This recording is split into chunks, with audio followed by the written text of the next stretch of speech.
அப்போது அந்த பொம்பளை என்ன சொல்லுது, நான் இது மாதிரி சொன்னோடனே, தயவு செய்து இவ்வளோ வருஷம் வேலை செய்கிற, இப்போ நீ துபாயில் வேற போயிருக்க, ஓகேவா? உங்கள் ஆண்டி சின்ன வயசுலேருந்து நீங்கள் படிக்கிறீங்க, சோறு திங்கிறீங்க அப்படின்னா பல பேர் வந்து ஹெல்ப் பண்ணியிருக்காங்க. ஆனால் அதில் முக்கியமானவங்க இவங்களுக்கு வந்து உங்களுக்காகவே உட்காந்துட்டாங்க. தயவுசெய்து அவங்களுக்கு ஏதாவது கொஞ்சம் பார்த்து பண்ணு அப்படின்னு சொன்னேன். அதெல்லாம் எங்களுக்கு ஞாபகம் இருக்குது, அவங்களுக்கெல்லாம் பண்ண வேண்டியது நிறைய இருக்குது, அதெல்லாம் அளவே இல்லை, நான் பண்ணுவேன், நான் பார்த்துப்பேன்னா ஒரு டேஷும் பிடுங்கினதில்லை இன்னைக்கு வரைக்குமே. இப்போ அந்த ஆண்டி இறந்தே போயிட்டாங்க போன வருஷம். இதுக்கு மேலே என்னத்தை கிழிக்க போகிறாங்கன்னு தெரில. இது மாதிரி தான் ஒருத்தவங்களை அவன் தலையாவது மிளகா அரைச்சாங்கன்னா அவங்க வந்து வெயிட் பண்ணுவாங்க, அந்த டிக்கெட்டுங்க அதுங்களாம் வந்துட்டு டிக்கெட்டு கிளம்புற வரைக்கும். அது வரைக்கும் அதுங்க வந்து இதுங்க வாழணும், இதுங்களுக்கு உதவி பண்ண போனவங்க எல்லாம் சாகணும். இதுதான் இதுங்களோட நோக்கமே. பார்க்கலாம், கடவுளுன்ற ஒருத்தவங்க வந்துட்டு நிறைய பேர் உண்மைன்றாங்கல்ல, நானும் உண்மைன்னு தான் இன்றைக்கி வரையும் நினச்சிட்ருக்கேன். இதுங்க புழு துடிக்கிற மாதிரி இதுங்களோட 3 தலைமுறைக்கு இதுங்க வந்து நாசமாக போகணும். 3 தலைமுறைக்கு இதுங்க இந்த வருஷத்துலேருந்தே 2025லேருந்தே 3 தலைமுறை நாசமாக போகணும். அதுங்களால மீண்டு வரவே முடியாது. 3 தலைமுறைன்னா என்னன்னு தெரியுங்கல்லங்க. இந்த பொண்ணோட காலம் இப்போ இந்த கிளவி இருக்கா பாருங்கள், இவளோட காலத்துலேருந்தே ஆரம்பிக்கணும். இதை வந்து இவன் பொண்ணு இவன் பசங்கள்லாம் படுறதெல்லாம் பார்த்து வெந்து வயிற்றெரிச்சலில் தான் புழு பிடிச்சி சாகணும். சீரியஸாக இது வந்து நான் என் வயிற்றெரிச்சலோடு நான் சொல்கிறேன். என் குழந்தையோட கஷ்ட காலத்தை இதெல்லாம் மனசில் வச்சு நான் சொல்கிறேன். 3 தலைமுறை நாசமாக போகும் இதுங்க பொண்ணு வந்து 2 பிள்ளைங்கள பெற்றிருக்கு, நடக்காது, நாசமாக போங்க. எத்தனை கோவில் வேணால் போ, எத்தனை குளம் போ, எத்தனை சொல்லியும் பில்லி சூனியம் என்ன வேணால் பண்ணிக்க, அந்த கடவுளே வந்து இறங்கினாலும் சரி, என் வயிற்றெரிச்சல் தாண்டி நீங்கள் நல்லா இருந்துடவே முடியாது. நல்லா இருந்துடவும் முடியாது, இருக்கவும் மாட்டீங்க. அடுத்த வேளை சோத்துக்கே சிங்கி அடிக்கிற காலம் வரும். ஸோ நீங்கள் என்ன சொன்ன, இது வந்து இவங்க அம்மா பார்க்கணும், இந்த பொம்பளை வந்து பார்க்கணும், 2 பசங்களும் துடிச்சு நாசமாக போகிற வாழ்க்கையை பார்க்கணும். இவங்க அம்மா உயிரோடு இருக்கும் போதே அவள் பொண்ணு முண்டச்சி, எப்படி இந்த ஆள் வந்து உயிரோடு இருக்கும் போதே எனக்கு முண்டச்சி வாழ்க்கை கொடுத்தான். இந்த ஆள் கூட நான் வாழும் போது ஒரு முண்டச்சி மாதிரி தாங்க நான் வாழ்ந்தேன். ஒரு செயின் கூட விட மாட்டாங்க.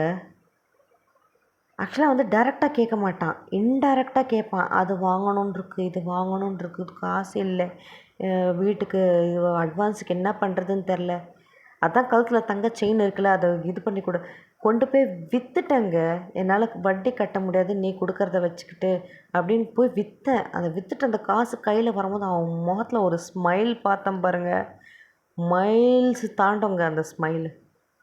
அது மாதிரி ஒரு ஸ்மைலு. அதுக்கப்புறமேட்டு அந்த ஸ்மைலை கொடுத்துட்டு அந்த ஆள்கிட்ட ஒரு கேள்வியும் கேட்குறான். இங்கே தான் டி நகரில் சாய் ஜுவல்லரி.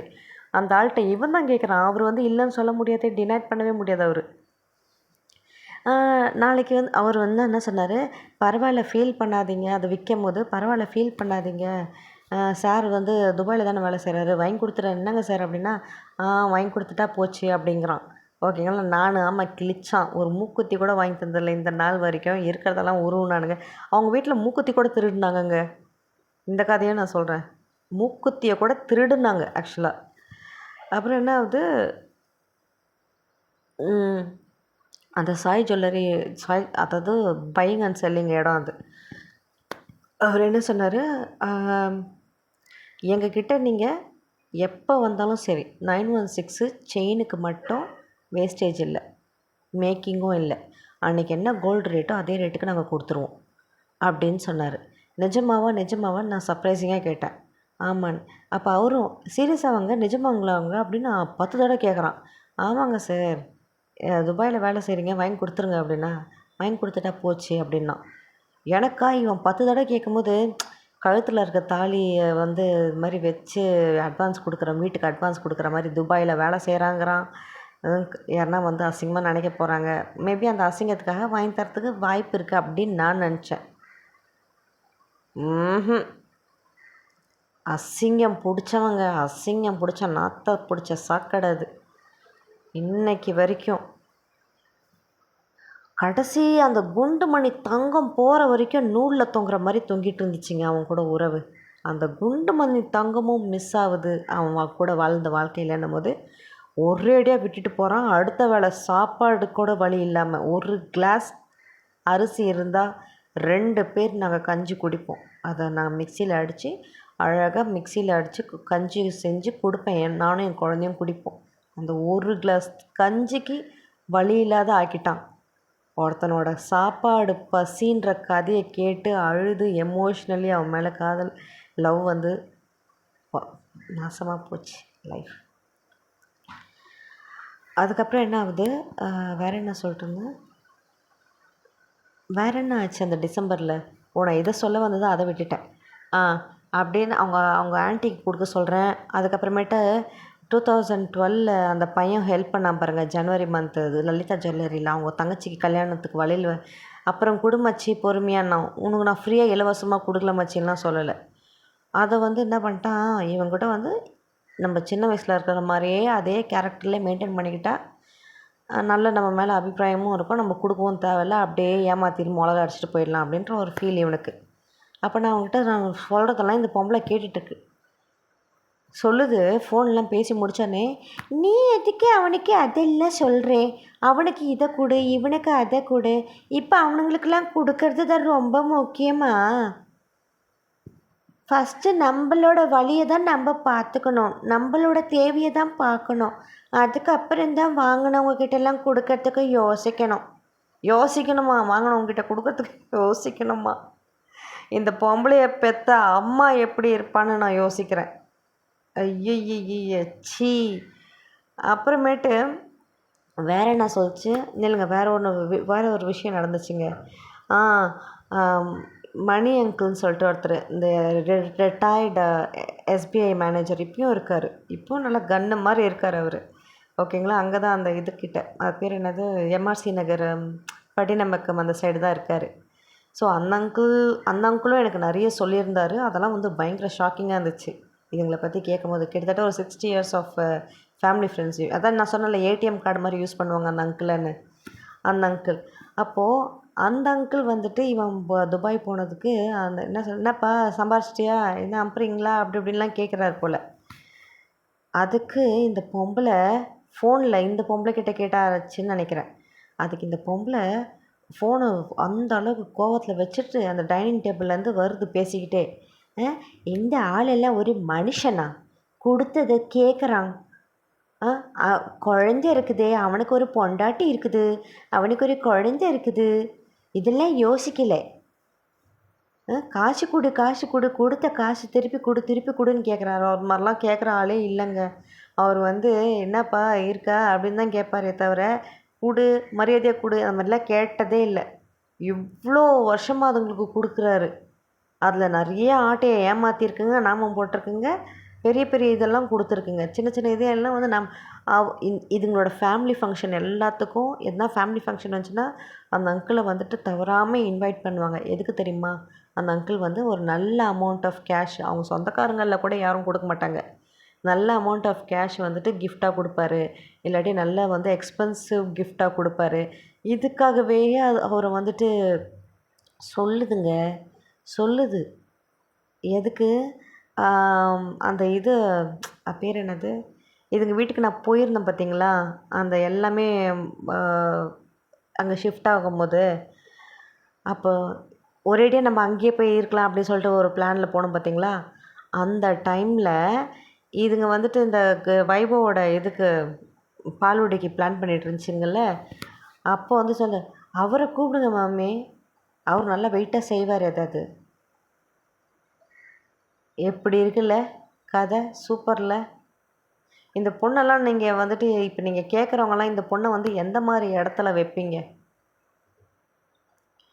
நானும் இருந்தால் தூக்கின்னு போய் லாவாவில் போட்டுருவாங்க, ஸ்பாட்டில் அப்படியே உருகி போயிடணும் அந்த பொண்ணெல்லாம். 5 பைசாவுக்கு பிரயோஜனம் இல்லை உலகத்தில் இருக்கிறதுக்கெல்லாம். இதை பார்த்து இன்னும் ஒரு கண்டிப்பாக இது பெற்றது 2 இருக்குது. அந்த 2க்கும் அம்மாவோட புத்தி தான் பசங்களுக்கும் வரும். அந்த 2 4 கெடுக்கும். அந்த 4 கெட்டுப்போன 4 8 கெடுக்கும். இப்படி தான் வந்து கெட்டவங்க உருவாகிறதுக்கு காரணமே உலகத்தில். ஒரு கெட்டவன் இருக்கிறான்னா அந்த அதோட ஒளிஞ்சிருச்சுன்னு வச்சுக்கோங்களேன். என்னத்தான் சொல்கிறது. அப்புறம் வேறு என்ன நடந்துச்சு? நிறைய நடந்துச்சுங்க. ஒரு நாளும் அங்கே சம்பவமாக தான் இருக்கும். இன்னொன்றுங்க, இவங்க வீட்டு கிச்சனுக்கும் அந்த டைனிங் ஹாலுக்கும் நேர்ப்பில் ஒரு வாசக்கல் இருக்குது, பேக் சைடு. சரிங்களா? பேக் சைடு அந்த படி ஏறுறதுக்கான வழி. நான் ஒரு நாள் இந்த ஆள் துபாயிலேருந்து கால் பண்ணும்போது இந்த ஆள்கிட்ட நான் பேசிகிட்ருக்கேன். இந்த ஆள் ரொம்ப நேரம் பேசிகிட்டு இருக்கான். அவங்க மேனேஜரை கரைச்சி கொட்டின்னு இருக்கான். Female manager. அதெல்லாம் பயங்கர ஹைலைட்டு. அதாவது மேம்னுவான், சனியம் பிடிச்சதுன்னுவான் என்கிட்ட. அவங்க முன்னாடி ஃபோனில் yes ma'am, okay ma'am, sure ma'am, அவங்களெல்லாம் நம்பாதீங்க, இவங்கள நம்பாதீங்க, நீங்கள் கரெக்டாக சொல்கிறீங்க, நீங்கள் கரெக்டாக பண்ணுறீங்கன்னு அப்படியே பயங்கர ஐஸ் வைப்பான் அதுக்கு. ஓகேவா? ஆனால் என்கிட்ட அந்த சனியம் பிடிச்சது ஃபோன் பண்ணுது, அந்த சனியம் பிடிச்சது இப்படி வேலையை வாங்குது, அந்த சனியம் பிடிச்சது இங்கே போக சொல்லுது, இப்படி தான் பேசுவானே. எனக்கு கஷ்டமாக இருக்கும். அந்த பொம்பளை இவன் ரொம்ப நல்லவன் நம்பி இது வரைக்கும் வேலை செஞ்சவங்களுக்கு கூட ஹைக்கு கொடுத்ததில்ல. இவனுக்கு ஹைக்கு கொடுத்துச்சு. எப்படி நான் வந்து தூக்கி தூக்கி என்னோடய சம்பளத்தையும் நான் என்னோடய நகைங்களையும் கொடுத்தேன் இதுங்களோட விஷயத்த கேட்டு, இதுங்க சொல்கிறதெல்லாம் கேட்டு அந்த மாதிரி பிளாங்காக இப்போ கூட கரண்ட்டாக ஒரு பொண்ணோட தொடர்பில் இருக்கிறதாங்க எனக்கு டைவர்ஸே கொடுத்துட்டு ஓடினான் அவன். எங்கள் அம்மாவையும் எங்கள் அக்காவையும் நடு ராத்திரியில் கொண்டு வந்து உட்கார வைக்கும் போது, ஐயோ பொண்ணுங்களா, லவ்வா, கல்யாணமா, என்ன ஆளை விடுங்கடா சாமி, இந்த பொண்ணுங்க சாவகாசமே. ஆக்சுவலாக வந்து கிட்டத்தட்ட ஒரு 2-3 மாதமாக ஒரு பொண்ணுக்கிட்ட காண்டாக்டில். அதுக்கு முன்னாடி ஹெச்எஸ்பிசியில் ஒர்க் பண்ணிருந்தான், பெங்களூரில் ஒர்க் ஃப்ரம் ஹோமு. ஆஃபீஸ் வந்து ஹெச்எஸ்பிசி பெங்களூரு, ஆனால் அவன் ஒர்க் பண்ணது வந்து ஒர்க் ஃப்ரம் ஹோமு. அங்கே வந்து ஒரு டிவோர்ஸி பொம்பளை, அந்த பொம்பளை சென்னைக்கு கூட வந்துச்சு, வந்து மீட்டும் பண்ணியிருக்கான். எல்லாம் அதை மீட் பண்ணி அதோட தகவலெல்லாம் நேரில் கேட்டதுக்கு அப்புறமேட்டு அவனுக்கு ஏதோ வந்து இது செட் ஆகாதுடா, இது வேலைக்கு ஆகாது அப்படிங்கிற மாதிரி ஒரு ஃபீல் வந்துருச்சு போல். அது டிவோர்ஸி, அதுக்கு ஒரு ஆம்பளை குழந்த இருக்குது. அதுக்கப்புறம் ஆனால் அதுக்கிட்ட பேசுகிற வரைக்கும், அந்த பொண்ணை மீட் பண்ணாத பேசுகிற வரைக்கும் என்னை கழட்டி விட்றதுக்கு எனக்கு டைவர்ஸ் வேணும். அதுக்கிட்ட பேசிகிட்டு இருக்கேன். டெய்லி பேசுகிறதும் தெரிஞ்சு போச்சுங்க எனக்கு. கரெக்டாக என்ன பண்ணுவான், ஹெச்எஸ்பிசியில் வேலை முடியுது பார்த்தீங்களா, 6 மணிக்கு முடிஞ்சிடும். லேப்டாப்பை க்ளோஸ் பண்ணிட்டு எல்லாம் பண்ணிட்டு கொஞ்ச நேரம் அப்படி படுத்து அந்த யூடியூப்பை பார்ப்பான், கொஞ்சம் சோஷியல் மீடியாவை பார்ப்பான். பார்த்துட்டு என்ன பண்ணுவான், கரெக்டாக 7 மணிக்கு போவாங்க. இது மந்த்தாக நடந்துச்சுங்க. 1 வாரம் 2 வாரம், 1 நாள் 2 நாள்லாம் இல்லை, தொடர்ந்து மந்த்தாக நடந்துச்சு. கரெக்டாக 7 மணிக்கு கிளம்புவாங்க, நைட்டு 11 மணிக்கு தான் வீட்டுக்கு வருவான். எப்போ பார்த்தாலும் waiting, busy, typing, chatting, online, இப்படி தான் காட்டும். 7 மணிக்கு போய்ட்டு 11 மணிக்கு தான் வருவான். நாங்கள் தூங்கிடுவோம். நீ ஏதோ பண்ணுறேன்னு தெரியுது, சிறப்பாகவே தெரியுது, எதுக்கு கம்முன்னு விட்டுரும். அதேமாரி பேசும்போது குசுன்னு பேசுவாங்க பால்கனியில் நின்றுட்டு. நான் வரேன்னு சொன்னேன்னு வச்சுக்க, அப்படியே கண் அப்படியே மொழியெல்லாம் வெளியே வந்துடும். நான் சும்மா தண்ணி குடிக்கிறது தான் போவேன்னு வச்சுக்கோங்களேன், என்ன பண்ணுறான்னு பார்க்குறதுக்கு. கண்மொழியெல்லாம் வெளியே வந்துடும். அப்புறமேட்டு என்ன சிக்னலே கிடைக்க மாட்டேன், அப்படின்ட்டு புலம்பிட்டு போவான், கட் பண்ணிவிடுவான். சிக்னலும் கிடைக்கும் போது ஒன்றும் கிடைக்க மாட்டேங்குது, இடமா இது அப்படின்ட்டு நைஸாக அப்படியே நழுவுவான் அங்கேருந்து. இதெல்லாம் நிறைய தடவை நடந்திருக்கு. அதுக்கப்புறமேட்டு அந்த பொண்ணை மீட் பண்ணியிருக்கான் போல். அந்த பொண்ணை மீட் பண்ணி எதுவுமே சரி வராத அப்படி இப்படின்றதுக்கப்புறமேட்டு தான் வந்துட்டு என்கிட்ட டைவர்ஸுன்னு துடித்தவன் அந்த 2021. அதுக்கப்புறம்தான் இந்த கான்டாக்ட் இதெல்லாம் பார்த்துட்டு வந்ததுக்கப்புறமேட்டு தான் என்கிட்ட பேசவே ஆரம்பித்தான். ஆக்சுவலாக நார்மலாக குழந்தைக்கு வந்துட்டு இந்த ஸ்கூலு குழந்த மேலே இது பண்ணான், அது என்னது கான்சன்ட்ரேட் பண்ணான். அவன் சாப்பிட்ற விஷயம், அவனுக்கு வந்து ஏதோ ஒரு எக்ஸ்ட்ரா கரிக்குலர் ஆக்டிவிட்டீஸ் சொல்லணுங்க குழந்தைக்கு. என்ன பண்ணுவான், எங்கேயாவது போய்ட்டு எக்ஸ்ட்ரா கரிக்குலர் ஆக்டிவிட்டீஸ் நான் வந்து ஆர்டராகவே வரேனே, எதுக்கு. அப்புறம் என்ன ஆகுது, ஜான்வரி மந்த் வேறு என்ன நல்லா ஆச்சு, இவ்வளோ தாங்க ஆச்சு. ஸோ என் குழந்தைக்கு 29ஆம் தான் பாலுடி டேட்டு, 90வது நாள். 90வது நாள் வந்து ஜனவரி 28 வருது. சாரி 29ஓ 28ஓ வருது. ஆனால் ஒரு நாள் முன்னாடியோ 2 நாள் முன்னாடியோ, அதாவது 27ஆந்தேதியே பால் ஊடி வச்சிருச்சுங்க. இதே அவள் குழந்தன்னா எதுக்கு இந்த வேளச்சேரியிலேருந்து ஒரு உலக அழகி வரா, அவளுக்கு இப்போ தான் லீவு, அதனால 27. ஸோ அந்த காசு அவங்க பெரியம்மா கொடுத்தாங்கன்னு சொன்னாங்க பார்த்தீங்களா, பால் ஊடிக்கு ஃபங்க்ஷன் பண்ணுறதுக்கு ஒரு 10,000 அவங்க பெரியம்மா எனக்கு சொல்லி தான் எனக்கே தெரியுது. நான் வந்து கடைசி வரையும் கண்டுக்கல. என் கையில் ஒரு 1000, அந்த பொண்ணுக்கு வந்து துணிமணி எடுக்கிறதுக்கு ஒரு 2000 எவ்வளோ செலவு பண்ணுச்சுங்கன்னு நான் சொல்கிறேன் பாலுடிக்கு அந்த வீட்டுக்கு. சும்மா அந்த வீட்டுக்கு வந்து பந்தலோ கிந்தலோ அது மாதிரிலாம் இல்லை. எல்லோரும் இன்வைட் பண்ணிவிட்டு வாங்க வாங்கன்னு இன்வைட் பண்ணிடுச்சுங்க. வீட்லேயே தான் சமையல்லாம் செய்கிறோம் அப்படின்னு சொல்லிடுச்சுங்க. வீட்டில் சமையல் செஞ்சது யாருன்னு பார்த்தா நானும் அவங்களோட சித்தி பின்னாடி இருக்காங்கள்ல அவங்க. நான் வந்து யாரோ வீட்டுக்கு சமைக்கலை, என் பையனுக்காக சமைக்கிறேன். நான் ஒரு அம்மா, நான் என் பையனுக்காக சமைக்கிறேன். உன் வீட்டில் வந்து தின்றதுக்காகவே வருதுங்க பாரு அதுங்க வீட்டிலேருந்து கிளம்பி, அதுங்களுக்காக கூட சமைக்கலை. என் பையனுக்கு மனசார யார் ஆசீர்வாதம் பண்ண வராங்களோ அவங்களுக்கு இது வயிறு நிறையா போட்டோம் இந்த சாப்பாடு. அந்த ஒரு யோசனையில் தான். யாரும் எந்த ஒரு சாப்பாடை நினச்சி குத்தம் குறைக்கணும். A to Z அந்த வீட்டில் சமையல் வேலை பார்த்தது நான். A to Z என்னென்னு சொல்கிறேன் கேட்டுக்கோங்க. அப்போது அந்த எவ்வளோ செலவு பண்ணியிருக்குங்க, 10,000 இதுங்க செலவு பண்ணது எவ்வளோன்னு பார்த்தீங்கன்னா 800 மார்க்கெட்டில் போயிட்டு புருஷனும் பொண்டாட்டியுமும் 2 பேரும் சேர்ந்து போயிட்டு காய்கறி எல்லாம் வாங்கிட்டு வந்துட்டாங்க. காய்கறி எல்லாம் சேர்த்து எல்லாம் காய்கறி பப்படம் எல்லாமே சேர்த்தே 800 rupees தான் ஆச்சு. நான் கேட்டேன், எல்லாம் காய்கறிகளும் நிறைய வாங்கிட்டு வந்துச்சுங்க. எவ்வளோ ஆச்சு இவ்வளோ காய்கறியும்? நாங்கள் மார்க்கெட் போயிட்டோம், டேரெக்டாக மார்க்கெட்லேருந்து எல்லாத்தையும் வாங்கிட்டு வந்தோம், 800 rupees ஆகிடுச்சு மொத்தம் எல்லாமே சேர்த்து அப்படின்னு. ஒரு சிம்பிளான ஒரு பாலுடியாக போயிடுச்சுல. 10,000 எங்கே இருக்குது, 800 எங்கே இருக்குது? அதில் 2,000 பொண்ணுக்கு துணிமணி எடுக்கிறதுக்கு, நம்மளுக்கு வந்து ஒரு 1000 அதில் நம்மளும் நம்ம குழந்தையும் துணிமணி எடுத்துக்கணும். சொல்லியே கொடுக்குதுங்க, வாய் கூசாமல் சொல்லியே கொடுத்துச்சு. நான் வாங்க மாட்டேன்னேன், ஃபோர்ஸ் பண்ணி அவள் கூட நீ போ அப்படின்னு போனேன். போயிட்டு என் குழந்தைக்கு வரையும் துணி எடுத்துக்கிட்டு நான் வந்துட்டேன். எனக்கு துணி இருக்குது, எனக்கு எடுக்க பிடிக்கல. அங்கே நான் அதுங்க போன்னு சொல்லிச்சுங்க, நான் போனேன். ஆனால் எனக்கு எடுக்கணுன்றது வந்து நீ வந்து டிசைட் பண்ண முடியாது, நான் எடுக்கணுமா எடுக்கக்கூடாதான்னு. ஸோ நான் என்ன பண்ணேன், இன்னொரு நாள் குழந்தைக்கு நகையெல்லாம் எடுக்கணும்னு சொல்லிட்டு இதுங்களெல்லாம் நான் கூப்பிட்டு போகல. நான் சொன்னேன், நான் கடைக்கு வரையும் போகிறேன். இவங்ககிட்ட நான் சொல்லிட்டேன், இந்த பேர் நான் இதுவரையும் எங்கேயுமே நான் தனியாக போனதில்லை, என்னை விட மாட்டேதுங்க. போகணுன்னு நினச்சா கூட ஒரு ஹாஸ்பிட்டல் போனோன்னா கூட அவ்வளோ தடவை கேட்க வேண்டியதாக இருக்குது. அதெல்லாம் போக தேவையில்ல, இதெல்லாம் போக தேவையில்ல, வீட்டில் உட்காரு அப்படின்துங்க. நான் எங்கேயுமே போகிறதில்ல, எனக்கு போகணும். இது என் பையனோட விஷயம். நான் கொஞ்சம் ஜுவல்ஸ் நான் வாங்க போகிறேன். என்னோடய வலையில் வந்துட்டு நீங்கள் வந்து நான் காசு தரேன், எனக்கு மூட்டி கொடுத்துருங்கன்னு சொல்லிட்டு காசை கொடுத்தாங்க. காசை கொடுத்தேன்.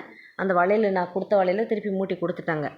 அந்த வலையில் எடுத்துக்கிட்டு என்கிட்ட இருந்த சில ஜுவல்ஸை எடுத்துக்கிட்டு என் குழந்தைக்கு, எனக்கும் ஒரு ஆசை, என் பையன் வந்து தங்கத்தில் யார் தங்கம் போடுறாங்களோ இல்லையோ என் குழந்தை தங்கத்தில் அப்படியே அழகாக இருக்கணும் அப்படின்னு ஒரு ஆசை, ஒரு பேராசை இருந்துச்சு.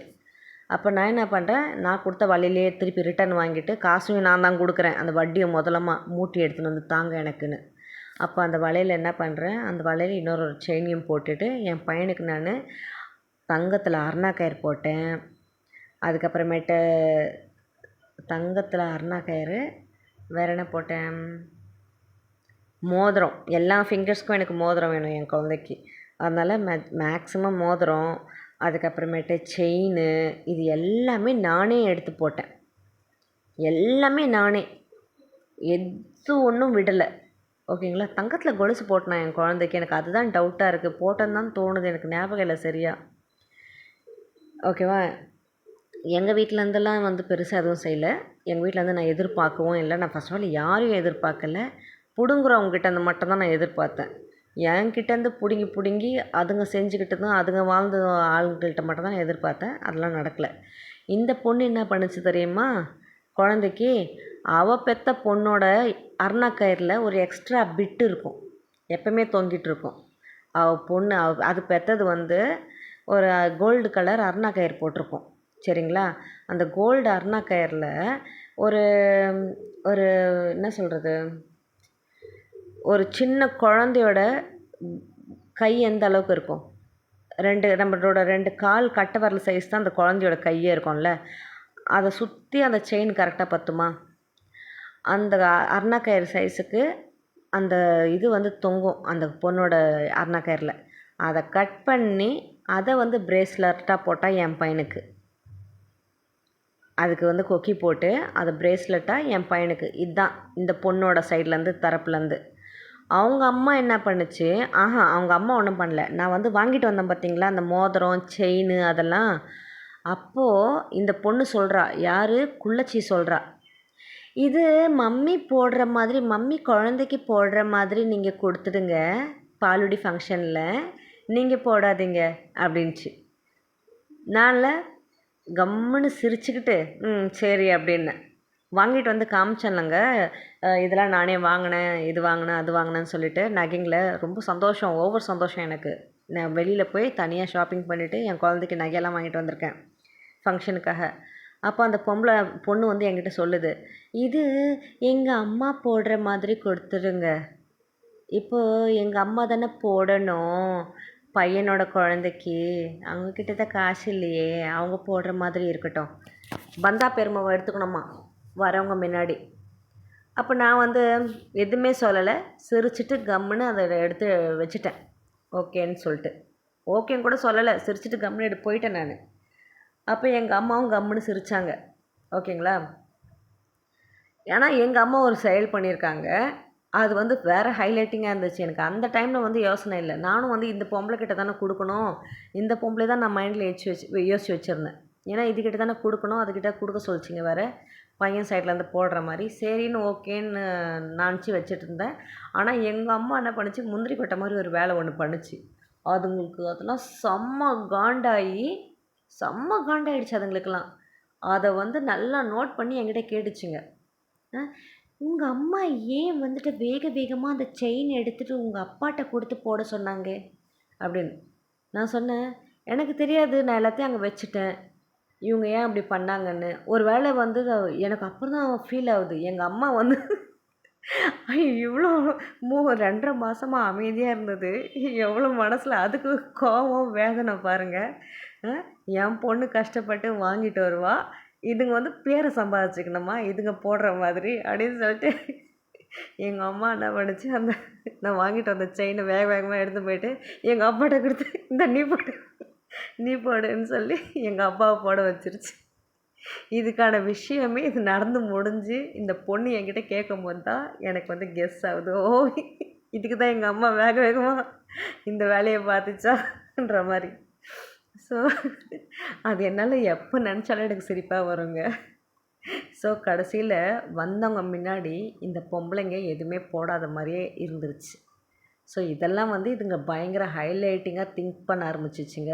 இது பயங்கரமாக வந்து அதுங்களுக்கு ஒரு அசிங்கம் மாதிரி ஃபீல் பண்ண ஆரம்பிச்சிருச்சுங்க. இதை வேறு மாதிரி பையன்கிட்ட சொல்லி வேறு மாதிரி க்ரியேட்டும் பண்ணுதுங்க இந்த சுச்சுவேஷன்லாம். ஆக்சுவலாக பையன்காரன் ஏன் வந்துட்டு ஃபர்ஸ்ட் ஆஃப் ஆல் என்னை திருப்பியும் அவங்க அம்மா வீட்டுக்கு விட்டானா, குழந்தைய வந்து கன்சிடர் பண்ணிலாம் இல்லை.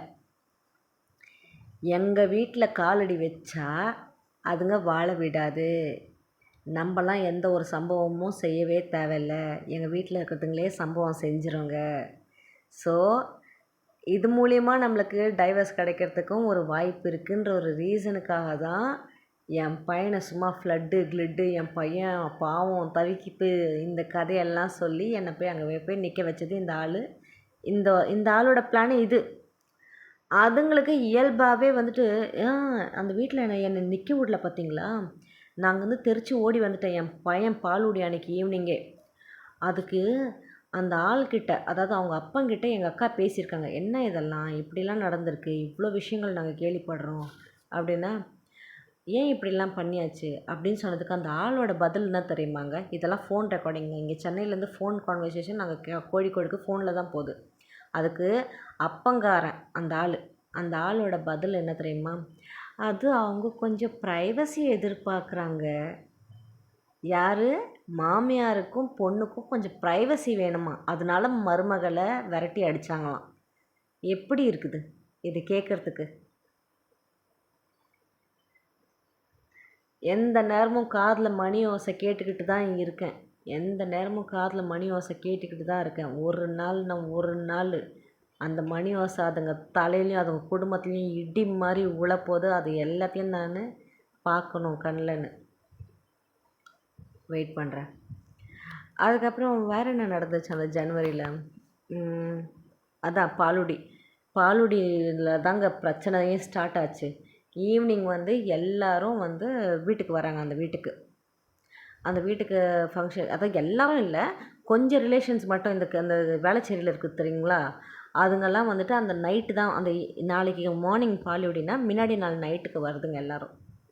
அப்போ நைட் எல்லாம் வரும்போது அவங்க பெரியம்மா எல்லாம் ஸ்டே பண்ணும்போது, நான் காய்கறி வாங்கிட்டு வந்த காய்கறி எல்லாம் தனித்தனியாக பிரித்து எல்லாத்தையும் கழுவி ஒன்று ஒன்றா கட் பண்ணி வைக்க ஆரம்பிக்கிறேன்.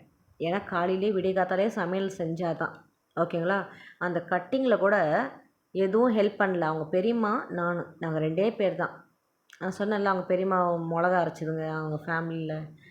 அந்த பெரியம்மாவும் நானும் தான் உட்காந்து நைட்டெல்லாம் காய அரைஞ்சிட்ருக்கோம். அப்புறம் இந்த வேளச்சேரி பொம்பளை வந்த உடனே அது என் பக்கத்தில் உட்காந்து, நானும் கொஞ்சம் ஹெல்ப் பண்ணுறேன் ஈஸ்வரி அப்படின்னு சொல்லிட்டு அதுவும் கொஞ்சம் காய்கறியெல்லாம் கட் பண்ணுது, ஹெல்ப் பண்ணுது. அப்போது அந்த பொம்பளைக்கு எனக்கு மனசே சரியில்லை, என் முகம் நல்லா இல்லை ஓகேங்களா. ஏதோ ஒரு யோசனை, நம்ம இப்படி தப்பான ஒரு உறவில் மாட்டிக்கிட்டோமே, தப்பான வாழ்க்கையை அனுபவிச்சுட்ருக்கோமே, அந்த மாதிரி ஒரு திங்கிங்கில் நான் காயெல்லாம் கட் பண்ணிக்கிட்டே இருக்கேன். அந்த யோசனையிலேயே இந்த பொம்பளை வருது. இந்த பொம்பளை என் பக்கத்தில் உட்காருது. ஈஸ்வரி, என்னாச்சு உனக்கு? உன் முகமே சரியில்லையே, நீ கலகலன்னு சிரித்து சிரித்து பேசுகிற ஆளாச்சே. நானும் வந்ததுலேருந்து பார்த்துட்ருக்கேன், உன் முகமே சரியில்லை. சொல்லு ஈஸ்வரி, என்கிட்ட சொல்லு, என்ன ஆச்சு அப்படின்து. ஒன்றும் இல்லையே அப்படிங்கிறேன். ஏன்னா அதை பற்றி எனக்கு தெரியும். இந்த பொம்பளையை பற்றி, இந்த இந்த லேப் டெக்னீஷியனாக ஒர்க் பண்ணுது பார்த்தீங்களா ஒரு ஹாஸ்பிட்டலில், அந்த வேளச்சேரி பொம்பளை, அதை பற்றி எனக்கு தெரியும். நம்பர் 1 சாரப்பாம்பு அது. அதுக்கு ஒருத்தங்க வீட்டிலேருந்து இன்னொருத்தவங்களுக்கு போட்டு கொடுக்குறது, ஒருத்தங்க பின்னாடி இன்னொருத்தவங்க பின்னாடி பேசுகிறது, பொருளி பேசுகிறது, போட்டு கொடுக்குறது, இதெல்லாம் தான் அதுக்கு ரொம்ப பிடிக்கும். இது ஒரு தொழிலாகவே அது பார்த்துட்ருக்குது ஓகேங்களா. ஸோ எனக்கு இதை பற்றி தெரியுன்றதுனால, ஒன்றும் இல்லையே, அப்படிலாம் இல்லையே அப்படின்னு அடுத்து அது திருப்பி திருப்பி ட்ரை பண்ணுது நம்மக்கிட்டேருந்து, நம்ம வாயிலேருந்து வர்றதுக்கு. நம்ம ஏன் இப்படி இருக்கோம், என்ன ஆச்சு ஏதாச்சுன்னு தெரிஞ்சுக்கிறதுக்கு. அப்போது நான் அதெல்லாம் ஒன்றுமே இல்லை, நல்லா தான் இருக்கேன் அப்படின்னு சொல்லி சிரிச்சுக்கிட்டே சொல்கிறேன். அப்போ அந்த பொண்ணு உடனே திருப்பி, அந்த பொண்ணு இல்லை பொம்பளை அது. அப்போ அந்த பொம்பளை திருப்பி என்கிட்ட சொல்லுது, ஈஸ்வரி, எனக்கு தெரியும் ஈஸ்வரி. அது பேசின விதங்க, ஈஸ்வரி, உனக்கு ஏதோ ஒரு கஷ்டம் நடந்திருக்கு ஈஸ்வரி, என்னால் அண்டர்ஸ்டாண்ட் பண்ண முடியுது, சொல்லு. அந்த பொம்பளை தானே அப்படின்ச்சு. அதுவே அந்த பொம்பளை தானேன்னு தான் கேட்குது. இவங்க அம்மா தானே, அவங்க அம்மா தானேலாம் அட்ரஸ் பண்ணல. அந்த பொம்பளை தானே காரணம். எனக்கு அதை பற்றி தெரியும் ஈஸ்வரி. இந்த ஃபேமிலிலேயே அந்த பொம்பளை மட்டும்தான் ஒரு மாதிரி. இதை அவங்க பெரியம்மா கூட சொல்லியிருக்காங்க. ஆக்சுவலாக இறந்துட்டாங்கன்னு சொன்னேன் பார்த்தீங்களா, அவங்க பெரியம்மா நல்லா பயங்கரமாக மிளகா அரைச்சாங்கன்னு சொல்லிட்டு அவங்க பெரியம்மா கூட சொல்லியிருக்காங்கங்க இந்த பொம்பளையை பற்றி. அது சொல்கிறேன், இது நெக்ஸ்ட்டு சொல்கிறேன். அப்போ இந்த பொம்பளை சொல்லுது, அவங்க கண்டிப்பாக ஏதாவது பண்ணியிருப்பாங்க ஈஸ்வரி, எனக்கு தெரியும். அந்த பொம்பளை ஒரு மாதிரி தான் அது. இந்த ஃபேமிலிலேயே அது ஒன்று தான் இது மாதிரி. அப்படி என்ன ஆனாலும் என்கிட்ட சொல்லு ஈஸ்வரி, நான் உனக்கு சப்போர்ட் பண்ணுறேன். கண்டிப்பாக ஏதோ ஒன்று நடந்திருக்கும், அது அதால் தான் நடந்திருக்கும்னு தெரியும். இல்லாட்டி இந்த பொண்ணா, இதுவும் செய்கிறக்கூட ஆள் தான். இதுவும் யாரையும் வாழலாம் விடாது, ரொம்ப மோசமானது, அம்மாவு மாதிரியே அப்படின்னு. அந்த பையன் ஒருத்தன் தான் பரவாயில்ல, இந்த பொண்ணு அவங்க அம்மா மாதிரி தான். இவ்வளவும் சொல்லும் போது எனக்கு அப்படியே கண்ணில் தண்ணி டப்படன்னு ஊற்றுது. இது சொல்லினே இருக்குது, டப்பன்னு. அழுவாத ஈஸ்வரி, எதுவாக இருந்தாலும் என்கிட்ட சொல்லுன்னு. அப்போ நான் சொன்னேன், இங்கே பாருங்கள், இந்த வீட்டுக்கு ஒரு 4வது நாள்லேயே எனக்கு பால் ஸ்டாப் ஆகிடுச்சு. அவ்வளோ நெகட்டிவிட்டி, வீடு நிறைஞ்சி இருக்குது நெகட்டிவிட்டி. 4வது நாள் பால் ஸ்டாப் ஆகிடுச்சு. அந்த டைம்லேருந்து இவ்வளோ விஷயங்கள் நடந்துருச்சு. என்னால் என் இடத்துல வேறு யாராவது இருந்தாங்கன்னா அடுத்த நாளே ஓடி போயிட்டுருப்பாங்க போல். ஒரு 4-5 சம்பவத்துக்கே ஓடி போயிட்டுருக்காங்க போல். நான் 2.5 மாதமாக சம்பவம் அனுபவிச்சிட்ருக்கேன். ஒரு நாளுக்கும் வித்தியாசமாக என்னால் சர்வை பண்ண முடியல, ரொம்ப கஷ்டமாக இருக்குது அப்படின்னு சொல்லிட்டு இது மாதிரிலாம் பண்ணுச்சு, அது மாதிரிலாம் பண்ணுச்சுங்க அம்மாவும் பொண்ணும் சேர்ந்து. அந்த ஆள் அந்த மெட்ரோ மேக்ஸ்ன்னு சொல்லிட்டு ஒரு இடத்துல வேலை செய்கிறான் பார்த்தீங்களா, அந்த இடத்துல அந்த வுட்டன் ஜுவல்ஸ் பாக்ஸ் இருக்கும்ல, அந்த வுட்டன் ஜுவல்ஸ் பாக்ஸ் அந்த ஆளுக்கு யாரோ கொடுத்துருக்காங்க. அந்த ஆள் என்ன பண்ணியிருக்கான், என் மருமகக்கிட்ட நான் கொடுக்க போகிறேன், அப்படின்னு சொல்லிட்டு அவளுக்கு ரொம்ப பிடிக்கும் இது மாதிரி ஆர்ட் ஒர்க்லாம் அப்படின்னு சொல்லிட்டு அந்த உட்டன் பாக்ஸை ஜுவல் பாக்ஸை கொண்டு வந்து Eswari I have something for you, நான் உனக்கு இது எடுத்துகிட்டு வந்திருக்கேன், எப்படி பிடிச்சிருக்கா அப்படிங்கிறான். இது இந்த ஆளோட பொண்டாட்டி இருக்குது, பொண்ணும் இருக்குது, அந்த பொண்ணு பெற்றதும் இருக்குது, எல்லாம் இருக்குதுங்க. இவர் வந்து பெட்ரூமில் நான் குழந்தைய வச்சு உட்காந்துட்ருக்கேன், நானும் எங்கள் அம்மாவும். என்னை தேடி வந்து இதை கொடுக்குறாரு. எப்படி இருக்குது உனக்கு தான், இது வச்சுக்கோ, சூப்பராக இருக்கா, உனக்கு பிடிக்கும் இது மாதிரிலாம் அப்படின்னு தான் நான் எடுத்துகிட்டு வந்தேன், அங்கே நிறைய இருக்குது அப்படின்லாம் சொல்லிட்டு இருந்தார். நான் சொன்னேன் ரொம்ப நல்லாயிருக்கு, ரொம்ப ஒர்க்லாம் பாருங்கள் எவ்வளோ நுண்ணியமாக அழகாக இருக்குது, எனக்கு ரொம்ப பிடிச்சிருக்கு அப்படின்னு நான் சொல்கிறேன். அதுக்கப்புறமேட்டு அன்னைக்கு மார்னிங்கேங்க, இது வந்து நைட்டு நடக்குது, அவர் வேலைக்கு போயிட்டு வரும்போது இந்த டப்பாவை கொண்டு வந்து கொடுக்குறாரு, நானும் எடுத்து வச்சுக்கிட்டேன். மறுநாள் மார்னிங்கே அவர் வந்து என்ன சொல்கிறாரு, சாரி, அவர் மறுநாள் மார்னிங் இல்லை, நெக்ஸ்ட் டே ஈவினிங்கு அதே மாதிரி இன்னொரு டப்பா எடுத்துகிட்டு வர்றாரு. ஓகேங்களா, அதே மாதிரி இன்னொரு டப்பாவை எடுத்துகிட்டு வந்துட்டு, நேற்றுக்கு நான் உனக்கு அந்த உட்டன் டப்பா கொடுத்தேன்ல, அதுக்கு அவங்க அம்மா ரொம்ப ஃபீல் பண்ணிட்டா, நீ நியாயமாக பொண்ணுக்கு தான் கொடுக்கணும், அவளுக்கெல்லாம் கொடுக்கக்கூடாது அப்படின்னு சொல்லிட்டா. அவங்க பொண்ணு வந்து சண்டை போட்டாச்சான், எனக்கு கொடுக்கல அந்த பொண்ணுக்கு கொடுக்குறாரு போய் அப்படின்னு சண்டை போட்டாச்சான். அதனால தான் நான் எடுத்துகிட்டு வந்தேன். இன்னொன்று சிரிச்சுக்கிட்டே சொல்கிறான் அந்த ஆளு, வெக்கமே இல்லாமல். அதனால தான் நான் இன்னொன்று எடுத்துகிட்டு வந்துட்டேன், ரெண்டு எல்லாம் ஒரே டிசைன் தான், உனக்கு இது பிடிச்சிருக்கா, இது எடுத்துக்கிறியான்னு கேட்குறாரு திருப்பி என்ன. இதெல்லாம் அதுங்க கேட்கும் போது ஒரு மாதிரி டென்ஷன் ஆகுதுங்க. ஓகேவா, அப்படியே சொன்னாருங்க அந்த ஆள், அப்படியே சொன்னார், ஓப்பனாக சொன்னார். அது அந்த விஷயத்தில் நான் ரொம்ப அப்ரிஷியேட் பண்ணணும். எங்கள் அம்மாவும் தான் இருந்தாங்க அப்போது.